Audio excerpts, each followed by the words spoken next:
मतदानी आले आहेत. काय ऊर्जा घेऊन आपण आपल्या मतदारसंघामध्ये किंवा राज्यभरात काय काम कराल? संघाला 100 वर्ष पूर्ण होत आहेत, त्याचा आम्हाला आनंद आहे. एखादी संघटना इतका वर्ष काम करते आणि सातत्य ठेवते, हे फार महत्त्वाचं आहे. तुम्ही पाहत असाल की देशातला कोणताही राजकीय पक्षाचा नेता असेल, भले तो संघावर टीका जरी करत असला, तो ही एक गोष्ट तो मानतो की संघ हा शिस्तीमध्ये वाढणारा चालणारा त्यांची संघटना आहे. शिस्तीच्या बाहेर नाही, चौकटीच्या बाहेर नाही. म्हणून आज त्यांना आम्ही शुभेच्छाही दिलेल्या आहेत आणि संघाच्या या परिवारामध्ये आल्यानंतर आम्हाला सुद्धा हिंदुत्वाचा जो विचार घेऊन आम्ही शिवसेना प्रमुखाच्या नावाने पुढे चाललोय, तो अभिमान सुद्धा आम्हाला स्वतःला वाटतो. म्हणून ह्या विचाराचे लोक जर एकत्रित आले तर मला वाटतं देशामध्ये आणखीन प्रगतीच्या दिशेने आपण एक पाऊल पुढे टाकू शकतो, असे आमचे संकल्पना.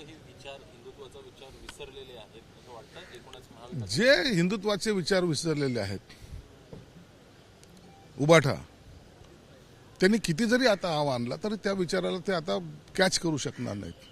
आणि ज्यांनी हे विचार विसरलेत त्यांचे हाल आता तुम्ही ह्या निवडणुकीमध्ये पाहिलेत. आताही त्यांची आता मानसिकता ती बदलत नाही. अहंकार त्यांना जे आला होता त्या अहंकारापायी ते डुबलेले आहेत. इतरांच्या दारोदारीत जाऊन आमच्याशी युती करा म्हणण्याची वेळ त्यांच्यावर येते.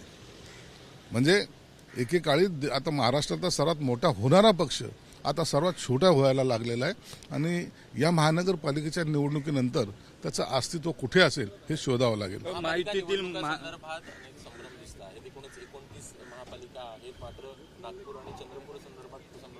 नाही, आता तुम्हाला ह्या 29 महानगरपालिका एकत्रितपणे निवडणुका होणार आहेत.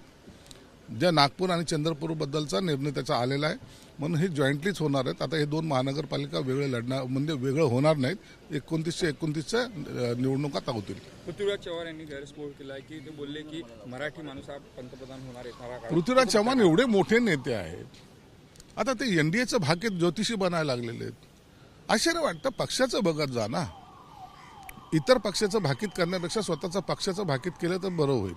आणि एनडीएच्या याच्यामध्ये असा एखादा निर्णय घेताना तो अत्यंत सिक्रेट आणि कॉन्क्रीटली घेतला जातो. ते तशी हवा सुद्धा कुणाला कळत नाही. पण पृथ्वीराज चव्हाण आजकाल एनडीएच्या कळपामध्ये कसे घुसलेत हेच कळायला मार्ग नाही. अजितदादांनी दांडी मारली. मागील वेळी बघितलं असेल 2 राष्ट्रवादीचे आमदार इथून येऊन गेले, मात्र यावेळी एकही आमदार आले नाही, मंत्री पण आले नाही राष्ट्रवादीचे. बघा, अजितदादांची भूमिका वेगळी आहे. अजितदादा जर आले नाही तर तो त्यांच्या पक्षाचा प्रश्न आहे आणि प्रत्येकाने यावं हे कुणाला बंधनकारक सुद्धा नाही आहे. म्हणून का आले नाही किंवा का नाही आले याच्यावर चर्चा करणं मला वाटतं उचित नाही. एबीपी माझा, उघडा डोळे बघा नीट.